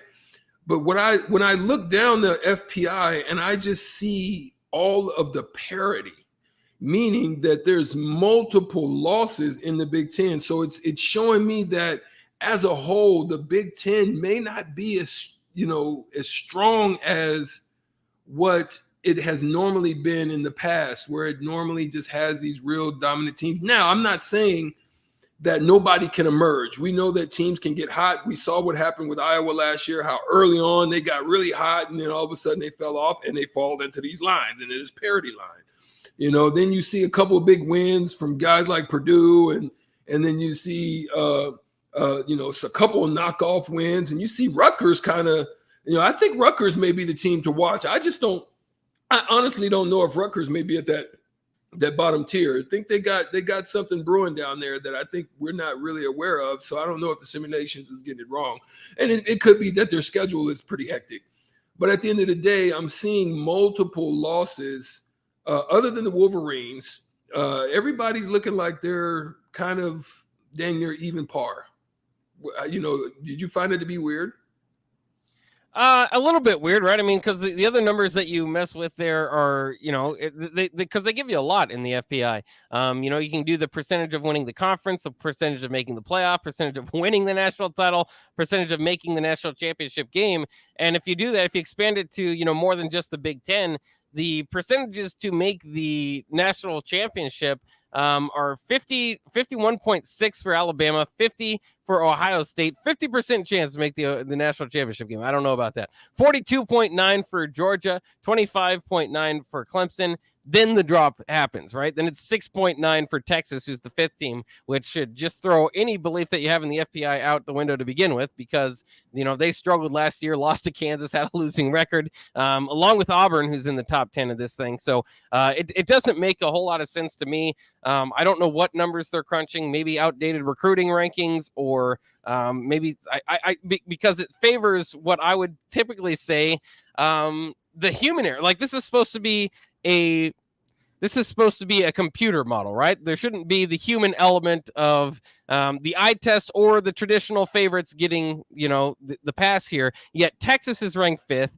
Auburn's in the top 10. You have 8 schools that, to my count, maybe 9 of the SEC in the top 25. Notre Dame, maybe they deserve to be at 6, maybe they don't. But you know what I'm saying? Like the traditional big blue bloods, even Nebraska gets the benefit of the doubt. I don't necessarily follow that logic. I would love for it to be the case. I love when the blue bloods, when the powers are great. And obviously, more than anything, I would love to see Nebraska get back on track, win every game in blowout fashion. But living in a serious world of where, I try to make these prognostications and these predictions, I don't necessarily see it. I think that, perhaps it can happen, perhaps it can. But for me, it's just, I don't think that this team really deserves a whole lot of hoopla or a whole lot of preseason expectations. And we've been there before. Yeah, we've already kind of been through it. And I just don't think this is the year. I think this is the year where Nebraska has said, let's give one last year to our native son. We'll try this science experiment that we're just kind of throwing a bunch of guys together. And, I'm hopeful. I like Mark Whipple. I like the additions that they made, but these things don't tend to work out more often than not when you just have a short time period and you're just trying to throw things at the wall and see if it sticks. That usually doesn't work out. So that's the side that I'm going on into the season is I don't necessarily expect this to work out hugely Nebraska's favorite. I'll be cheering for it as much as I can, but my expectations are going to be low. In an FBI prediction, like I said, that's supposed to be just based off numbers. I don't know what numbers they're getting other than maybe a favorable schedule, but a favorable schedule to what? You went 3-9 last season. You're losing all these 50-50 games. Mm-hmm. You did. I mean, their best wins Northwestern, which was a shell of itself from the year before. But other than that, you have Buffalo and Fordham. Mm-hmm. You're not winning the 50-50 games. Mm-hmm. Where does the FBI come up with these wins? Yeah, I would have to agree with you. And shoot, I would like to take a couple of callers on this. We do have one on the call at Honda Lincoln Hotline, and Thunder is joining us on the block. Thunder, how do you view it with this FPI rating system and this index? I wish I was that optimistic, but I don't know where all that's coming from either. You know, especially when they throw Texas in there, that's even crazier than us. But, you know, until I love like what you guys are saying. A lot of that's great. I love Whipple. You know, I think the upgrades we've made are they're great. But I'm so done. I'm finally putting a Kool-Aid down this year. I got excited at the spring game, even though it wasn't all that exciting. But at least there was no 5-yard screen passes that went for negative yards, and the guys had to turn around and, you know, things like that. And the running back, what's his name? Grant, he looked awesome. But, you know, is Casey Thompson better? Maybe. What's our line going to look like, though? Is our line going to be improved? Who knows? It doesn't seem like it, but there's just way too many variables to say that we're going to come in next year and win the Big Ten West. That is just, I don't know where that's coming from. I'm as big of a Husker fan as anybody. I got a Nebraska tattoo on my arm. You know, I love Nebraska football. I'll support it all day long and every day. But I've just finally said this year, if we don't go to a bowl game, we're done. We need to go somewhere else. I love Frost, and I hope he works out. Great story, but if we can't win a bowl game with this schedule, how do we justify keeping anybody on board? Yeah, I don't know what you guys think, but to me, it's bowl game or it's over. At least a bowl game. Yeah. Yeah, thanks for the call. I think Thunder. Thanks for the call, Thunder. I do, Bach. I think I jump on the bandwagon of what Thunder's saying. I think it's 500 or better with the bowl game, and I think you got to be trying to win that bowl game. I think if you lose by a field goal with seconds left on the game, I think if you lose maybe on a long touchdown, a drive or something like that, okay, you can accept the loss. But I think if you get blown out in the bowl game and you just barely squeak in, I still think that's a lose for me. Yeah, it's going to be fascinating because we don't know, like we've heard from Trev Alberts, is he's got this metric that he has, and we don't know what it is. And I think like you're saying, there's just so many scenarios that can play out that you don't want to draw a line in the sand and say, well, 7 wins is it, and if you get to 7, it'll be perfect. If you look like trash and win 7 games, you know, and you don't look because of the schedule. I mean, right. You should get to 7 games with this schedule. Oh yeah, if you're anything worth your salt. If you're moving in the right direction, absolutely. Right. So, right. You can't do that, especially with 6. You know, it's really tough. And it could be. I mean, it could go the other way again. If you have another, it's almost interesting if they have another season where they're really close to all these teams and go 6-6, right? Maybe not with this schedule. That was a gauntlet schedule last year, Bach. Yeah. I can see that schedule, but this schedule. I couldn't see that, but I hear what you're saying. Right. Though. Go ahead. Yeah, but who knows? I mean, going into last year, we didn't think Michigan State was going to be great. You know, who knows who's going to take a step up? So maybe the schedule gets harder. I'm just saying, you know, there's a lot of nuance to this conversation. I mean, if you blow it all up, and I mean, this is a young team, you're not going to lose a bunch of the seniors and guys opting out like you did this season. So if you have a repeat in last season, except you win 3 more games and get to a bowl game, and it looks like your program's heading in the right direction. Now you got Whipple and, you know, the whole new staff. For another season. The first year, it's moving. You know, I don't think that you just necessarily give up on it, regardless of what happens in the bowl game. I just, you know, if you go 6-6 and it's a good 6-6, there is a possibility of that, especially for Nebraska's coming in as a program. I think there's a potential that you keep them there. There's also the potential that you go 6-6 and it's an improvement from last year's record, but it's bad. It doesn't look good. Or like you said, even 7 wins, where it's like this. Yeah, they won 7 games, but they're not a good team and they're not heading the right direction. You need to see that this year in order to justify another year for Scott Frost. And so, you know, that I just don't like drawing a line in the sand and saying this is the amount we have to get to, because it could be completely different. But regardless, it's just not to the point where I think this team should be getting preseason odds to win the division. They're so far away from that that I don't, you know, and I don't think it's bad for them to hear that sort of thing, right? I mean, they've got to know that there's almost this what can be dangerous at a place like Nebraska is that you get comfortable regardless, right? If you're a scholarship player at Nebraska, that's cool, you know, regardless of what kind of happens throughout the rest of your life. That's a blue blood school that you got a scholarship to and played for. And I'm not saying that they don't want it or it makes them, you know, but I don't think that preseason hype and love for them overextending into the conference championship type of discussion is necessarily good. I think they have to start from the bottom, and that's Northwestern. You get to start from the bottom. That's the worst team. You get to travel halfway around the country to prove you're not the worst team in the Big Ten West. From there, fight your way up. Illinois, Minnesota, Purdue, and it's not a whole, there's a gap there. Illinois, who knows? In year 2, maybe they take off under Brett Bielema. But once you get to Minnesota and Purdue there in the middle, those are 9-win football teams. Iowa and Wisconsin at the top, those are perennial 9 to 10-win football teams. It's not going to be easy. These teams are all kind of feeling like they're heading in the right direction. Nebraska, not every team in the Big Ten can do that this year. Nebraska is going to have to beat some of these teams down that are doing well in their program. Yeah, I would have to agree with you. I think it is something to just kind of ponder over. I still think that I'm trying to figure out what their metrics are. I still don't understand how they pull that one out their hat. But nonetheless, what are people saying on the text line?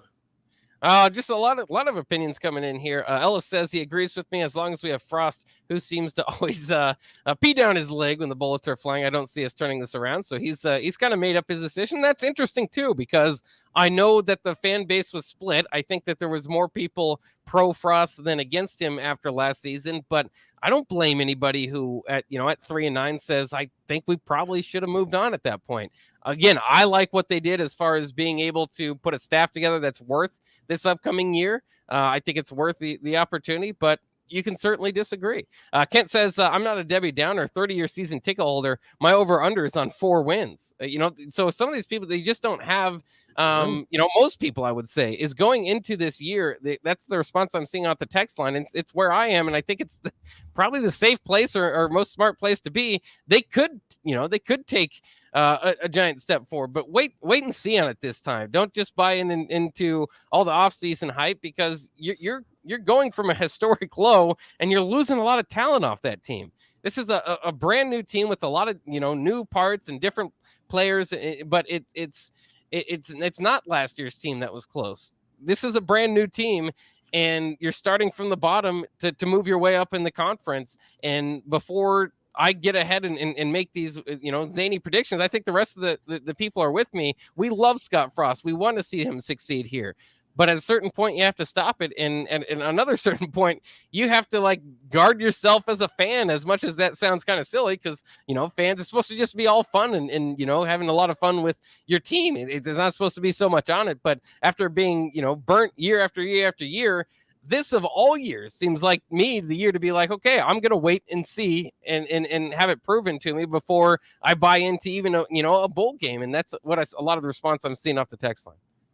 Well, listen, we're not going to have any Drake moments where we're going to buy in so quickly that we're saying it's starting from the bottom. Now we're here. Now we ain't here yet. We still got some work to do. So we're going to take a break, and then we're going to talk to a good friend of mine as a coach at New Mexico Highlands in the Division II.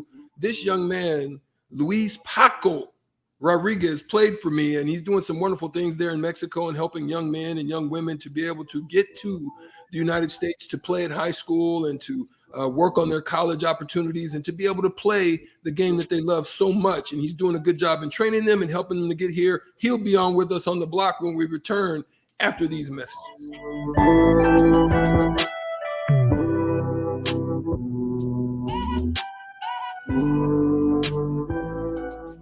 Work, laundry, dishes. I was exhausted. I needed a vacation, but finding a way to pay for it, not so easy. Then I found it, a research study at Solarion. I searched the studies and found a perfect match for me. It was so easy. I earned cash for the study and booked that vacation. Plus, I made an impact on medical research. Find a study and sign up today at healthresearch.com. You should consider the risks of the research before you agree to participate. Landmark Implement, your local John Deere dealership, is searching for mechanics of all skill levels to grow with us. Landmark offers a competitive wage, full benefits package, along with paid time off within just 60 days of employment, as well as a 401k and a boot and clothing allowance. Interested in becoming a part of the Landmark difference? Apply now at landmarkimp.com/careers or contact Deanna 402-310-7561 or email careers@landmarkimp.com. That's landmarkimp.com. Landmark Implement is the equal opportunity employer. There's nothing quite like the Mercado by Certified Piedmontese beef. The Mercado offers unique ingredients you can't find anywhere else, open every day from 8 a.m. to 8 p.m. The full-service butcher shop and retail store is wonderful for meat lovers with their exclusive Certified Piedmontese beef and assorted sausages, plus other quality meats, including pork, chicken, and a wide range of the freshest seafood. Plus, every Friday from 11 to 2, the Mercado serves the best lunch in town on their Friday Feast menu. Stop in at the Mercado today at 84th and Havelock or visit their website at cpmercado.com to see current deals. Eustace Body Shop, where our customers send their friends. That's the greatest compliment we can receive. If you've been in an accident, we'll get you back in your vehicle as quickly as possible. Our technicians care about you and your family and repair your vehicle to factory standards. We handle your claim from start to finish and provide a free loaner car. Stop by for a free estimate. Eustace Body Shop, just south of 88th and Highway 2. The most recommended Eustace Body Shop. That's who we are. Need to send a message? Send it with cake. Congratulations? Here's a congratulations chocolate rum cake from Beatrice Bakery. Thank you? Say thank you with an amaretto cake. I'm sorry that I accidentally hit your mailbox with my car as I was backing out of the driveway and then continued right into your prized petunias. You say that with a lemon drop cake. Everybody knows that. Beatrice Bakery in downtown Beatrice or online at beatricebakery.com. Here to help you say whatever it is you need to say. Welcome to our world of yum. Action Plumbing, Heating, Air, and Electric ensures our home and office HVAC systems run smoothly throughout the year to provide maximum comfort and convenience. Routine maintenance reduced our operating costs just by improving the efficiency of our equipment. Consider a maintenance agreement to ensure you too receive priority for services and scheduling. This helps meet manufacturer warranty requirements. Action delivers honest quality services we can count on. To learn more, visit actionlincoln.com. Join us at Cactus by Venue for our new America's Favorites menu. We're keeping your favorite dips and tacos and adding brand new dishes, including delicious steaks, burgers, pastas, and more. Focusing on vibrant casual dining using a blend of fresh ingredients prepared from scratch. Located at 56th and Highway 2 in the Edgewood Shopping Center, see the whole menu online at cactusbyvenue.com and order yours to go at venuedelivered.com. Cactus by Venue, America's Favorites. An Empire Fence is an investment in your home. This year, use your tax return to make that investment. Get a free instant quote with the online estimating tool at empire-fence.com. See an upfront estimate with no hidden fees. An Empire Fence can provide privacy and security while improving the appearance of your home. Visit empire-fence.com to view the stylish and maintenance-free possibilities for your home. With your tax return on the way, schedule your project now. Your home is your empire. Protect it with Empire Fence. Back to On the Block with Strick and Bach on 93.7 The Ticket and theticketfm.com.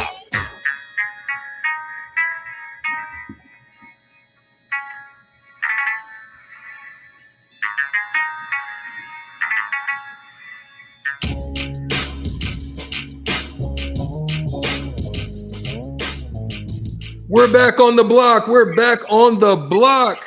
You can find us every night from Monday through Friday here from 4 to 6 Central Standard Time and on YouTube. We love all our streaming fans that tap in on us. Always hit the like button. Always hit the share button. We thank you for joining us on the block. This is another segment. This is a special segment for E. Stricky. While I was coaching, as I stated there at New Mexico Highlands, I ran across a young man that just had tremendous heart. He loved the game. Listen, if I was ever around or not around, if the lights were on, if the lights were off, this young man, Paco Francisco Rodriguez Quintana, mi amigo, how you doing? With Gladiadores Hoops and Rokui Skills and Academy. We thank you, Paco, for joining us on the block. Gladiadores Hoops and is a nonprofit organization that he started about 10 years ago with the purpose of basically helping young men and women and student athletes to reconnect with their love and passion for the sport, get them careers and scholarships in high school as well as colleges. They're in Mexico as well in the United States. I love the fact that I watch a lot of his videos and I watch how he's training his kids. He's getting them very fundamental in their skill sets. He's helping them to develop in such a magnificent way in some of the ways that I would love to see in our kids here. He started with 17U and 15U, and that has amassed and grown significantly, I think, to over 15 programs now. Paco, thanks for joining us on the block today, man. How are you doing? Man, coach, I'm blessed. That was the best introduction ever. And coming from you, I really appreciate it. It's an honor to be invited and to be here, to be able to share some of what we do, and just really fortunate to be here. I really appreciate it. And listen, you've also what I also love. He's a story for me because he wasn't a starter. He would come off, and when he came off the bench, he would just give the minutes. He would scrap. He wasn't the most athletic and super gifted guy. He had a nice stroke, but he was still trying to figure out his way. But listen, the work that he put in there at New Mexico Highlands, he's become a pro. How long now, Paco, have you become a pro? You've played with a lot of different teams there in Mexico. You've traveled all over the country, now all through South and Central America. You've had an opportunity to not only just play at the collegiate level, but to take that back home, become a pro, and now transition and give those young men and women, at the same time you're playing professionally, the skill sets that has enabled them to be able to work on their games and to become better. Tell us about your pro career, how you got there, your perseverance, and just your love for the game. Coach, to be honest, that stage in New Mexico Highlands built me. The kind of athletes we had, the kind of transfers we had. It was so just having to be day by day with them, having to be day by day coached by you, coached by the coaches we had with the experience they had. So it was really demanding. That at one point it became just the norm, And when I came back to Mexico, I was done. I was done playing. After I was done with college, I had the opportunity to be a student assistant as well. I didn't think that was my path here, and that's when I find out. You know what? My passion is working with the kids. It's actually being able to give them that opportunity that was open for me once, and that actually was open for me in college again, because I wasn't a heavily recruited kid. I wasn't any of that, but I had the opportunity to be in a program that needed somebody that was willing to do the extra things. And at the end of the day, it's paid off. It's been amazing because when I came back to Mexico, I was working with kids. After 5 years of being done with college, I finished my education, and then finished my student assistant position. And I came back to Mexico with finally a chance to be able to come back and represent my hometown for the hometown team. So I was really excited, and so it was gonna be like the cycle was gonna be complete. Finally, the gym that I started playing in when I was a kid, and watching the pros when I was a kid. It was a dream. It was gonna be the dream playing in front of my parents. That it was always hard. It was 16 hours to go from Parral, where I'm from, to Las Vegas, New Mexico, to the games, and my parents still made the hassle to go. When I was in high school in Santa Teresa, it was 8 hours, and my dad always made the sacrifice of going. He would go because he would work even on the weekends, and he would go on my games that would be usually Tuesday and Thursdays, and he would go to a game after he'll be out of school at 1. And drive an 8-hour drive, make it into 6 to get to the game, watch the game, and drive back to get to work for every single home game of my senior year. So I always had that motor. I always had that extra for me, that when I didn't want to do it, I always had that thing on the back of on the chip on my shoulder saying, "Hey man, it's keep going. It's you can quit right now." Yeah. So it was an amazing opportunity for me to go there, and then I had the chance to have Panda, Coach Panda, also in Highlands. Panda Vega, yes sir, the big Panda. Yeah, big Panda, and he was my best friend, my roomie, and in college we were the only Mexicans at one point, and it was great. I mean, I miss the Highlands days so much. And I call him and I say, "Hey man, come down. Like let's make it happen here in Parral, and let's do it. Let's do it." And at the end of the day, everything fell apart. We were not gonna be able to play. No sponsors. The team, they say, you know what, we're not gonna be able to do it. So we convinced the guys, and we say, you know what, let's pretty much play for nothing, play for a shirt. Wow. Then I called 2 guys from Highlands, 2 Americans. It was Torian Washington and Ron Lown. Ron right now is playing in El Salvador. He's been a professional for the past 8 years. Now he's in the league on yearly contracts. And Torian Washington also has a professional career overseas. And for them, I say, hey man, like pretty much you're not gonna pay for food, for housing or anything, but you're not gonna get a lot of money. But it's really a good stepping stone for you to start your career. And they came here, and a few opportunities bounced for them after here. And we didn't have the best season, but it was great to be able to play in front of my family and with my people, to have kids finally know who I am, because that was the biggest thing, that I would come back and play like in the summer or winter games, but that was it. Like nobody ever knew who I was or anything about me. So when I came back, it was like a guy from the town, but that nobody knew. So they always received me really well, and it was fine. Yeah, and then that's when it all started. I say, you know what? Let's keep rolling. In the middle of the season, we had to make a change because they ran out of money completely, and they say we're gonna have to send everybody home. So Panda and I say, you know what? We can go to another team. Panda and I will go to another team that we can be able to pay Torin and Ron. Yeah, you pay the other guys, and we'll go to another team, because we didn't want them to end up with nothing. They're gonna send them back, and it was over. Since they're Americans, every team only gets 2 imports. 2 Americans. So it's gonna be easier for us to get a job somewhere else. So we did that, and we got to Milwaukee, a place that it's amazing. It's a little town, as little as Las Vegas, New Mexico, that gets a gym bigger than the one we had in Highlands, packed with people. Wow. Just rooting for the team. The league has had ex-NBA players, a lot of overseas professional athletes, and it's been a fun experience. And I had the chance to play in the National League in Puebla when my brother was finishing college over there. So it was another amazing opportunity that since I left for high school in the U.S., I didn't get to kind of be with him a lot of times, only when I would come back and, through social media. And finally, we lived together, and it opened up a relationship even more.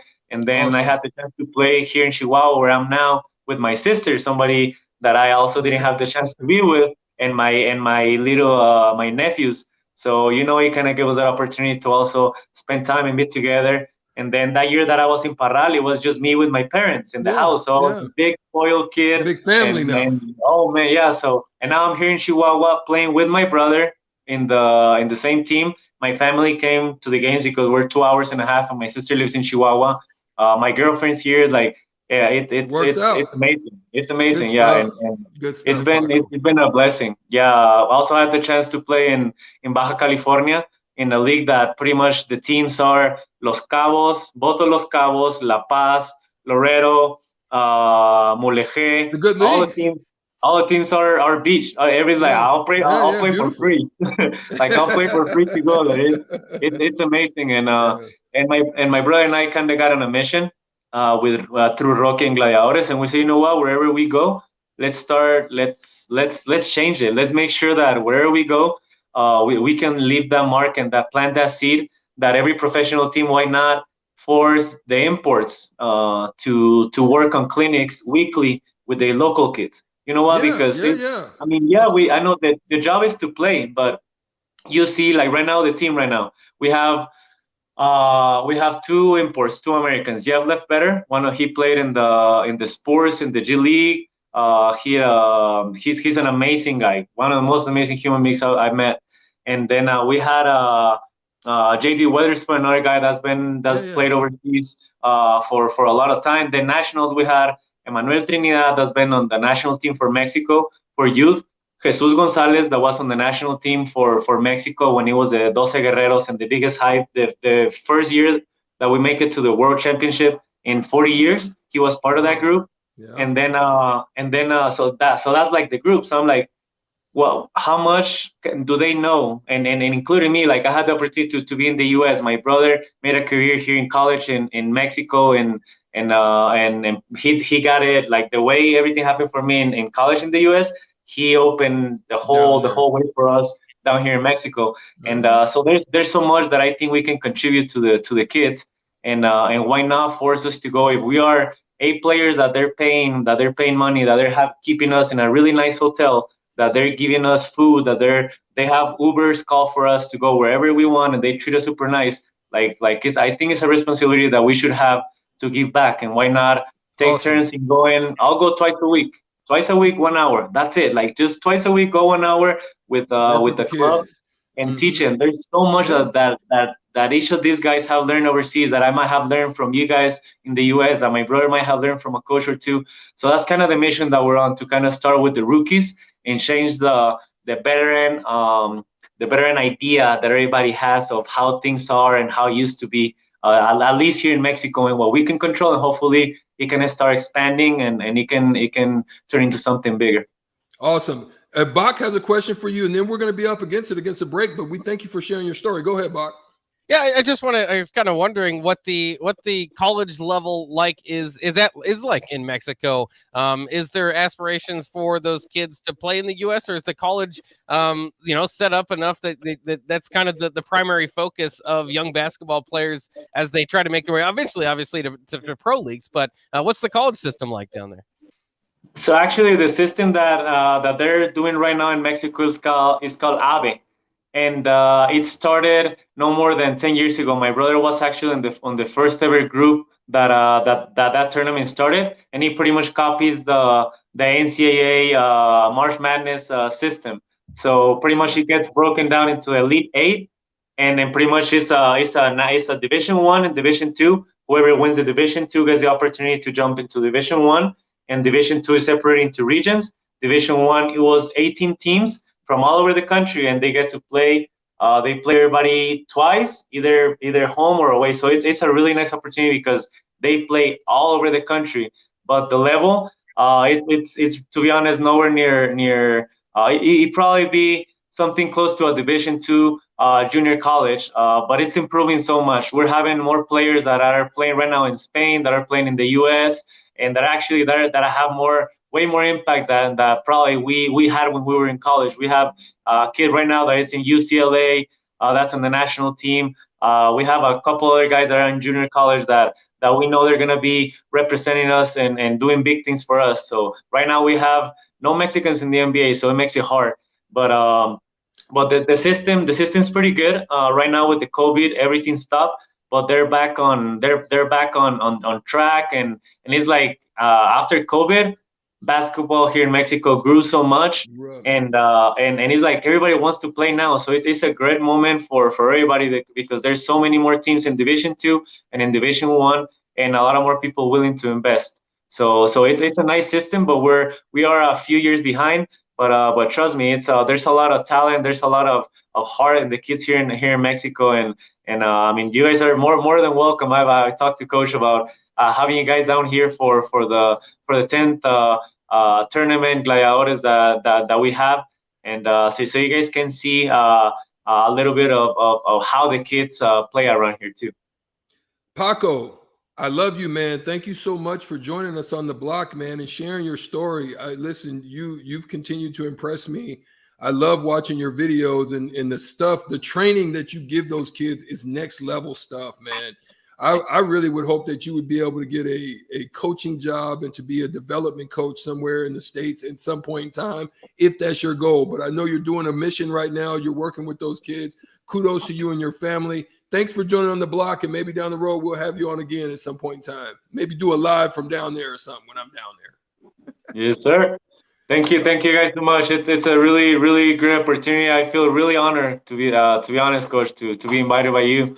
And it's great. I'm gonna have you down here. Trust me, you're gonna see what it's like, and that invitation is extended. I love what you guys are doing. I've been following you as well, and keep doing it. It's amazing. Thank you so much for having me. That's Paco Rodriguez Quintana. That is my friend, New Mexico Highlands' finest. Thank you for joining us on the block. We'll be back after this. We'll finalize the segment with hitting the hardwood right after these messages.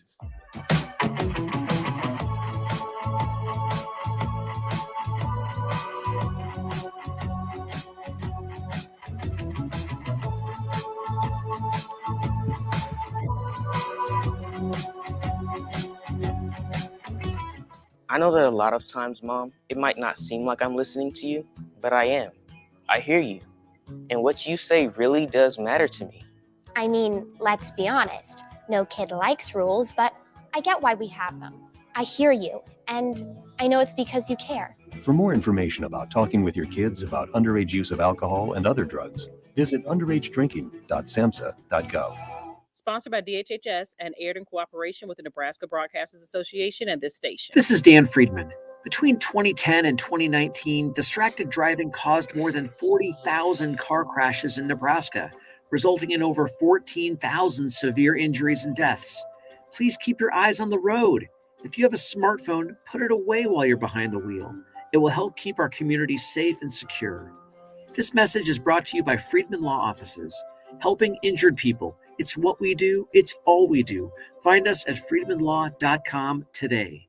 Landmark Implement, your local John Deere dealership, is searching for mechanics of all skill levels to grow with us. Landmark offers a competitive wage, full benefits package, along with paid time off within just 60 days of employment, as well as a 401k and a boot and clothing allowance. Interested in becoming a part of the Landmark difference? Apply now at landmarkimp.com/careers or contact Deanna 402-310-7561 or email careers@landmarkimp.com. That's landmarkimp.com. Landmark Implement is an equal opportunity employer. Brown Shoe Fit is gearing up for spring with new inventory on the way. They're stocking up on new spring sandals and athletic shoes daily in brands like Brooks, Hoka, Keen, Merrell, On, and many, many more. Browns has the local professionals to get the proper fit, aided by their high-tech foot scanner by Atrax. Spring is the season to be active and busy. Don't let your feet lose their support with old rundown shoes or sandals. Stop by Brown's Shoe Fit today, just south of 66th and Q in Lincoln. There's nothing quite like the Mercado by Certified Piedmontese beef. The Mercado offers unique ingredients you can't find anywhere else, open every day from 8 a.m. to 8 p.m. The full-service butcher shop and retail store is wonderful for meat lovers with their exclusive certified Piedmontese beef and assorted sausages, plus other quality meats, including pork, chicken, and a wide range of the freshest seafood.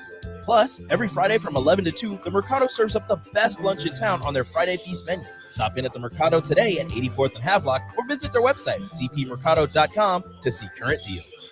Spring is here. Are you giving your yard the best chance at being healthy and green? Call Penner Sprinkler and Lawn to get your sprinklers ready to go for the season if they haven't been working properly. They're also scheduling installs for new sprinkler systems if you don't have one. So make sure you contact them early to get a bid as soon as possible. Plus, they're your one place to go for 5-step fertilizer and pesticide application and lawn aeration. Call Penner Sprinkler and Lawn today at 402-413-1215.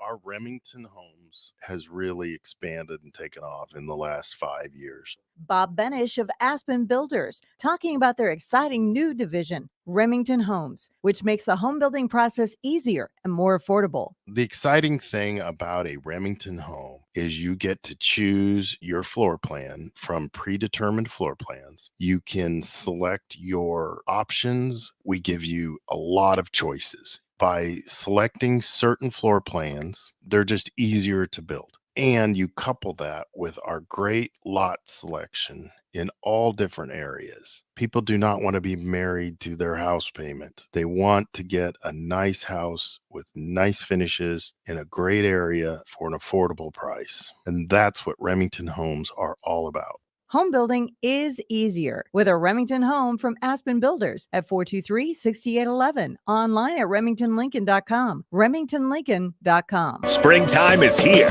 and it's time to get to work on outdoor projects. Deck City is a great place to start as Lincoln's local source for everything decks. Deck City has everything you need to build the deck of your dreams. From treated lumber to Westbury aluminum railings and TimberTech composite decking. Call them today to schedule an appointment at 402-480-6671. Go online at deckcityne.com or visit their new location just north of 33rd and Cornhusker Highway. Eustace Body Shop, where our customers send their friends. That's the greatest compliment we can receive.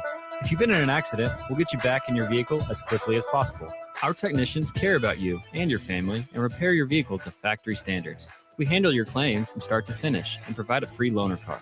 Stop by for a free estimate. Eustace Body Shop, just south of 88th and Highway 2. The most recommended Eustace Body Shop. That's who we are. Back to On the Block with Strick and Bach on 93.7 The Ticket and theticketfm.com.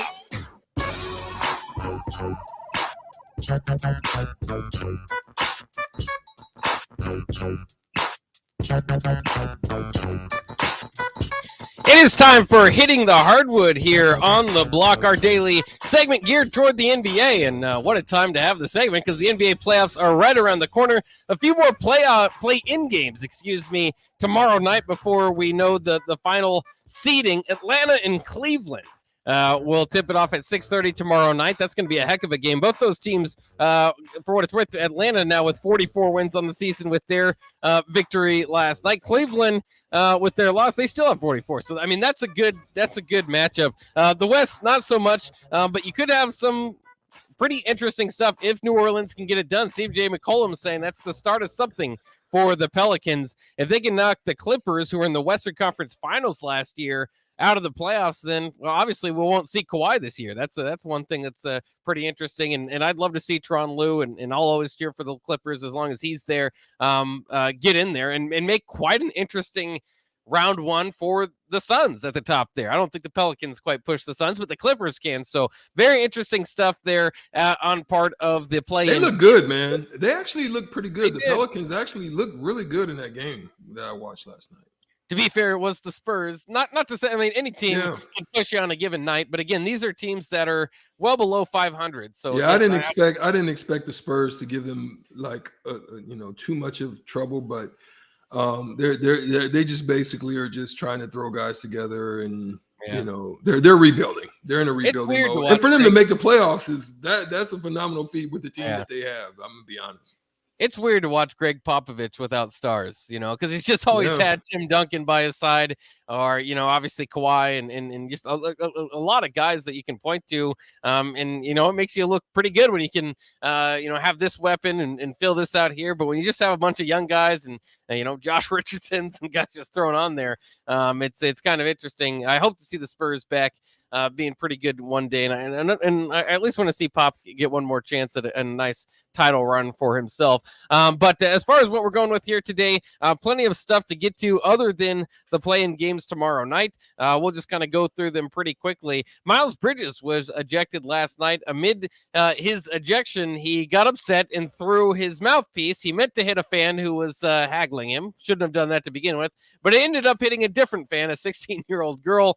Obviously no injuries. It was just a mouthpiece, but he is probably expected to be fined by the NBA for this, and he's very sorry about it. Do you see any problems? Just a guy getting caught up in his emotion. His season was ending. He got 2 texts. Didn't want to hear it from the fans. Yeah, I think it's the emotions of it. It happens all the time. It's just unfortunate that this specific time, you've seen guys throw mouthpieces all up in the stands all the time. Stephen Curry's done it multiple times. It happens in frustration. Things do happen in frustration. Sometimes you throw a ball. There's times you kick a ball. There's a lot of things that you do. But I think the thing that's most important about that is he acknowledged the wrong and accepted the responsibility, where in a time that we live right now, so much of us don't accept the responsibilities. And so for him to do that and to acknowledge that, to apologize, to speak to them, to contact the young lady, he's getting kudos for that right now, but he's going to lose it in that pocketbook a little bit, though. Yeah.